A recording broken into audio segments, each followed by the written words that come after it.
सुखदं केवलं ज्ञानमूर्तिं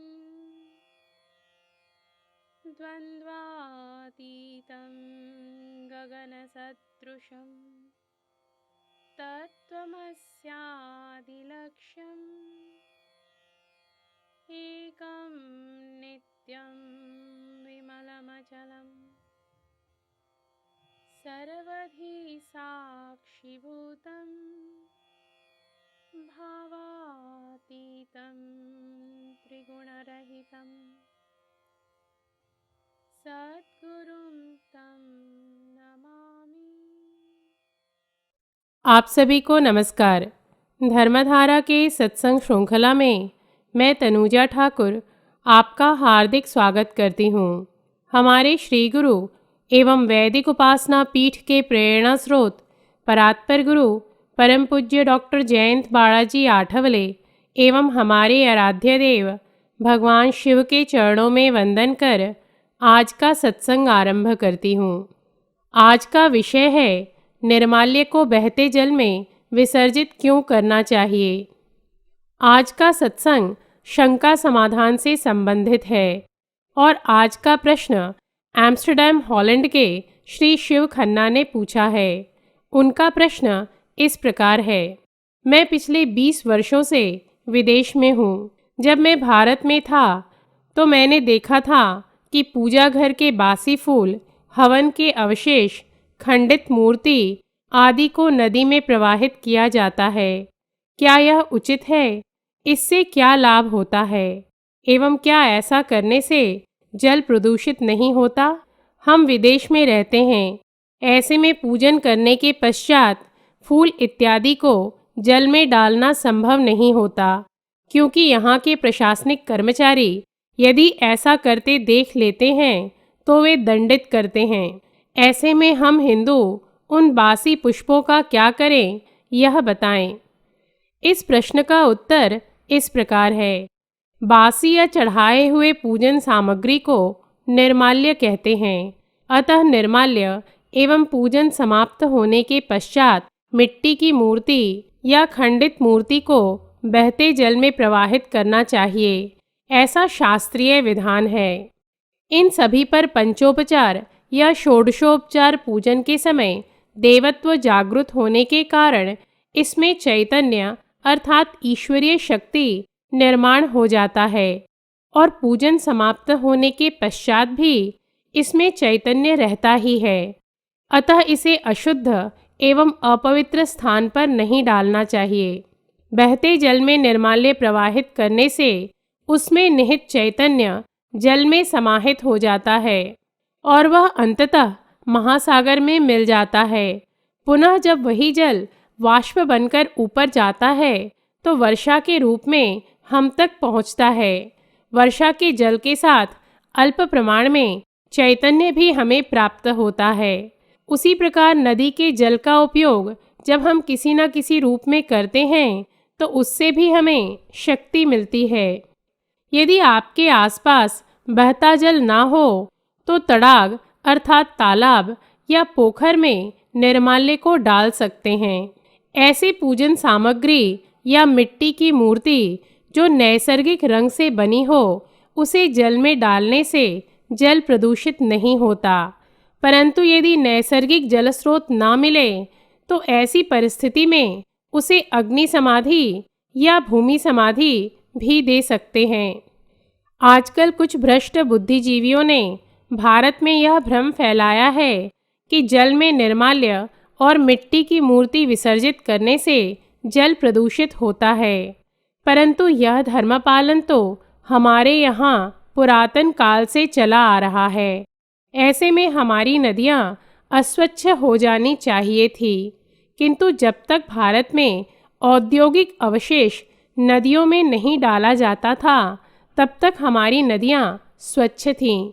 किंतु आज के तथाकथित पुरोगामी एवं बुद्धिजीवियों को यह सब समझ में नहीं आता है और वे यह दुष्प्रचार करते हैं कि निर्माल्य डालने से हमारी नदियाँ प्रदूषित होती हैं, जबकि ऐसा नहीं है। हमारी संस्कृति में नैसर्गिक जलस्रोत को देवतुल्य माना गया है। ऐसे में हम उसकी अवमानना कैसे कर सकते हैं? किंतु कुछ धर्मद्रोही हिंदुओं को पथभ्रष्ट करने हेतु कहते हैं कि निर्माल्य या मिट्टी की मूर्ति से जल प्रदूषित होता है। हिंदू धर्म में प्राकृतिक संसाधनों के संरक्षण एवं पर्यावरण में समतोल बनाए रखने को अत्यधिक महत्व दिया जाता रहा है और सदैव दिया जाएगा, क्योंकि उसका पवित्र एवं संतुलित रहना मानव जाति के अस्तित्व के लिए अति आवश्यक है। वर्तमान काल में निर्माल्य या मूर्ति विसर्जन करते समय मात्र हमें यह ध्यान रखना चाहिए कि प्लास्टिक की थैलियाँ या अन्य ऐसे पदार्थ को जल में ना डाला जाए जो जल में घुल ना सके। मूर्तियाँ भी शास्त्र अनुसार अधिक से अधिक 6 फीट तक की हो एवं मिट्टी की बनी हो, यह ध्यान रखना चाहिए तथा उसमें नैसर्गिक रंगों का ही उपयोग होना चाहिए। वस्तुतः ऐसी मूर्तियाँ ही सात्विक होती हैं और इससे पूजक को अधिक लाभ मिलता है। यदि आप निर्माल्य इत्यादि को परिस्थितिवश जल समाधि नहीं दे सकते हैं तो उसे अग्नि समाधि दें। इस हेतु निर्माल्य को यदि संभव हो तो धूप में थोड़ा सूखने दें एवं उसके पश्चात मिट्टी वाले कोई सपाट स्थान को स्वच्छ कर लें एवं वहां गंगा जल का छिड़काव कर दें। यदि वह भी न हो तो सामान्य जल को अंजुलि में लेकर ओम अपवित्रः पवित्रो वा सर्वावस्थां गतोऽपि वा यह स्मरेत पुंडरीकाक्षं सा बाह्याभ्यंतरम शुचि, यह श्लोक बोलकर अंजुलि के जल का उस स्थान पर छिड़काव करें एवं तत्पश्चात निर्माल्य को कपूर की सहायता से अग्नि समाधि दें। निर्माल्य में स्थित ईश्वरीय चैतन्य से प्रार्थना करें कि यहाँ पर बहते जल में आपको विसर्जित करना संभव नहीं है, अतः आपको अग्नि समाधि दे रहे हैं। इस प्रकार प्रार्थना कर निर्माल्य में अग्नि प्रज्वलित करें। जब निर्माल्य भस्म हो जाए तो उसकी विभूति को या तो अपने गमले की मिट्टी में डाल दें या अन्य किसी स्थान पर थोड़ा गड्ढा खोदकर उसे डाल दें एवं उसके ऊपर मिट्टी डाल दें। ध्यान रखें, यदि परिस्थितिवश निर्माल्य को जल में प्रवाहित नहीं कर सकते हैं तो ही उसे अग्नि समाधि या भूमि समाधि दें, अर्थात निर्माल्य के चैतन्य का सम्मान कर उसे श्रद्धापूर्वक पंच महाभूत में समर्पित करें।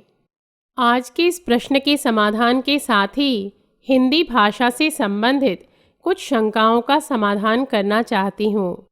कुछ हिंदी भाषिक श्रोताओं का कहना है कि हिंदी शब्दों के मेरे उच्चारण मराठी भाषा समान है, किंतु ऐसा नहीं है। यह कैसे है, यह बताती हूँ। हमारे श्री गुरु के निर्देश अनुसार हम सभी को संस्कृत निष्ठ हिंदी की गरिमा को पुनर्स्थापित करना है, अतः यह वैदिक उपासना पीठ के उद्देश्यों में से एक है। धर्मधारा के सत्संग श्रृंखला में हम जो हिंदी शब्दों के उच्चारण करते हैं वह संस्कृत भाषा के उच्चारण अनुसार है। उत्तर भारत में धर्मग्लानि के साथ ही हिंदी भाषा की भी अत्यधिक ग्लानि हुई है और ऐसा कहना अनुचित नहीं होगा कि आज की प्रचलित हिंदी उर्दू और अंग्रेजी निष्ठ हो चुकी है। एवं दुख की बात तो यह है कि अधिकांश उत्तर भारतीय हिंदी भाषा को ना शुद्ध रूप से उच्चारित कर पढ़ सकते हैं और ना ही शुद्ध लिख सकते हैं। स्थिति इतनी विकट है कि आज अधिकांश हिंदी भाषिकों को हिंदी की गिनती या हिंदी के अंक लिखने और पढ़ने भी नहीं आते हैं। अनेक बार मुझसे प्रवचन में लोग कहते हैं कि आपकी हिंदी अत्यधिक क्लिष्ट है, अतः उसमें प्रचलित शब्दों का उपयोग करें, किंतु आज के अधिकांश प्रचलित शब्द उर्दू या अंग्रेजी में होते हैं। इससे ही समझ सकते हैं कि स्वतंत्रता के पश्चात भाषा के क्षेत्र में भी हमारी कितनी अधोगति हुई है कि हम हिंदू संस्कृत तो जाने दें, विशुद्ध हिंदी भाषा को भी समझ नहीं पाते हैं। हमारे श्री गुरु ने उच्चारणों के ऊपर सूक्ष्म स्तर पर शोध कर हमें वैदिक एवं शुद्ध उच्चारण सिखाए हैं इसीलिए हम प्रयास करते हैं कि धीरे धीरे हम आप में शुद्ध हिंदी सुनने की प्रवृत्ति निर्माण करें। ध्यान रखें, जैसे आज अधिकांश हिंदू देवभाषा संस्कृत का परित्याग कर तमोगुणी उर्दू और अंग्रेजी भाषाओं को आत्मसात कर चुके हैं, उसी प्रकार नियमित प्रयास करने से संस्कृतनिष्ठ हिंदी भी हम सीख सकते हैं। यथार्थ तो यह है कि यह हम सब में आनुवांशिक रूप से विद्यमान है ही, मात्र हमें सातत्य से प्रयास करने की आवश्यकता है। वैदिक उपासना पीठ के माध्यम से हम हिंदी भाषा को संस्कृतनिष्ठ बनाने का प्रयास कर रहे हैं। अतः हमारी भाषा में आपको संस्कृत शब्द एवं संस्कृत उच्चारण सुनने को मिलेंगे, परंतु आपको प्रवचन में जो बताया जा रहा है वह आपको समझ में आए, इस हेतु शुद्ध हिंदी शब्द के पश्चात प्रचलित शब्द भी हम बोलने का प्रयास करते हैं, जिससे आपको सत्संग सरलता से समझ में आए। हिंदी भाषा की गरिमा को पुनर्स्थापित करने हेतु आप सभी के सहयोग एवं प्रयास आवश्यक हैं और यह काल की मांग है। हमारे लिए तो मंत्र मूलम गुरुर्वाक्यम है, अर्थात मेरे श्री गुरु के निर्देश ही मेरे लिए गुरु मंत्र है। और ऐसा कहा गया है कि जो स्वयं जपे औरों को जपाए वही सद्गुरु का सतशिष्य कहलाए। अतः हम स्वयं तो ऐसा उच्चारण करेंगे ही और हमारा यह प्रयास रहेगा कि आप भी ऐसा कर सकें।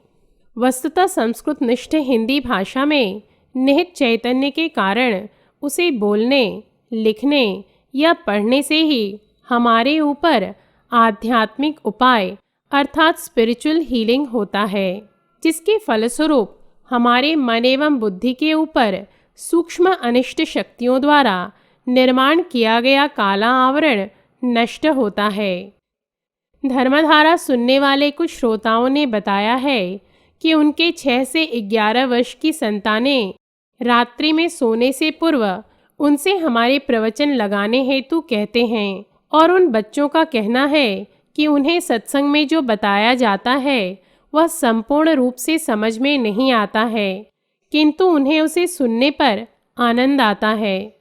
और कुछ बच्चों ने यह भी बताया है कि इससे उन्हें अच्छी नींद आती है और स्वप्न भी नहीं आते हैं। यह सब संस्कृत निष्ठ हिंदी का आध्यात्मिक प्रभाव है। आज तो आधुनिक वैज्ञानिकों ने भी यह सिद्ध कर दिया है कि अंग्रेजी बोलने की अपेक्षा हिंदी बोलने वाले विद्यार्थियों की मस्तिष्क के दोनों भाग क्रियाशील रहते हैं, जबकि अंग्रेजी बोलने वालों की मस्तिष्क का एक ही भाग क्रियाशील होता है। अतः अपनी दिनचर्या में भाषा शुद्धि का भी ध्यान रखें और उसके चैतन्य का लाभ उठाएं। इन्हीं शब्दों के साथ हमारे श्री गुरु परम पूज्य डॉक्टर जयंत बाळाजी आठवले एवं भगवान शिव के चरणों में कृतज्ञता व्यक्त कर आज का सत्संग समाप्त करती हूँ। धर्म और अध्यात्म से संबंधित धर्मधारा के सत्संग श्रृंखला में हम नए तथ्यों के साथ पुनः उपस्थित होंगे। तब तक के लिए नमस्कार। जयतु हिंदू राष्ट्रम। ॐ पूर्णमदः पूर्णमिदं पूर्णात् पूर्णमुदच्यते पूर्णस्य पूर्णमादाय पूर्णमेवावशिष्यते। ॐ